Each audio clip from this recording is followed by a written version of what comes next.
मैं Napoleon Hill हूँ और आज मैं तुमसे उस एक सच्चाई के बारे में बात करने जा रहा हूँ जिसने मेरी पूरी जिंदगी बदल दी, जिसने एंड्रयू कार्नेगी को अरबपति बनाया, जिसने हेनरी फोर्ड को साधारण मैकेनिक से दुनिया का सबसे बड़ा उद्योगपति बना दिया। और यह सच्चाई इतनी साधारण है कि ज्यादातर लोग इसे नजरअंदाज कर देते हैं। तुम्हारे हाथ में एक ऐसी ताकत है जो तुम्हारी किस्मत को पलट सकती है। तो चलो शुरू करते हैं। देखो, मैं तुम्हें अपनी कहानी का एक हिस्सा बताता हूँ। 1908 की बात है। मैं एक छोटे से अखबार का रिपोर्टर था। गरीबी में पला बड़ा, कोई बड़ी डिग्री नहीं थी, कोई पैसे वाला बाप नहीं था, बस एक सपना था कुछ बड़ा करने का।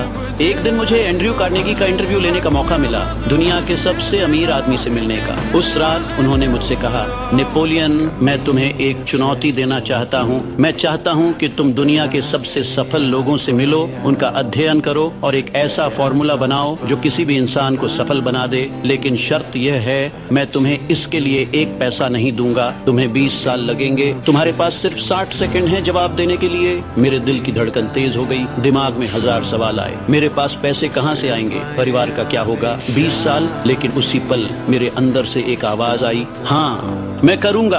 29 सेकंड में मैंने जवाब दे दिया और उसी रात से मेरी असली जिंदगी शुरू हुई। तुम्हें पता है क्यों मैं ये कहानी बता रहा हूँ? क्योंकि निर्णय लेने की क्षमता ही तुम्हारी जिंदगी की पहली सीढ़ी है। ज्यादातर लोग क्या करते हैं, वे सोचते रहते हैं कल देखेंगे, परसों शुरू करेंगे, पैसे आने दो फिर बिजनेस करेंगे, समय मिले तो पढ़ाई करेंगे, और इसी तरह पूरी जिंदगी निकल जाती है। लेकिन सफल लोग वे फैसला तुरंत लेते हैं और उस फैसले पर अटल रहते हैं। तो अभी इसी पल तुम एक फैसला करो, मैं अपने दिमाग का मालिक बनूंगा, मैं अपने विचारों को काबू करूंगा, मैं सफल बनूंगा। बोलो इसे जोर से, अभी इसी वक्त। क्योंकि जब तक तुम खुद से वादा नहीं करोगे तब तक कुछ नहीं बदलेगा। अब मैं तुम्हें एक राज बताता हूँ जो बहुत कम लोग जानते हैं। तुम्हारे दिमाग में 2 इंसान रहते हैं, एक सकारात्मक, एक नकारात्मक। एक कहता है तू कर सकता है, तू काबिल है, तू जीतेगा। दूसरा कहता है तू नाकाम है, तुझमें दम नहीं, छोड़ दे। और इन दोनों के बीच जन्म से लेकर मृत्यु तक एक भयंकर युद्ध चलता रहता है। अब सवाल यह है, कौन जीतेगा?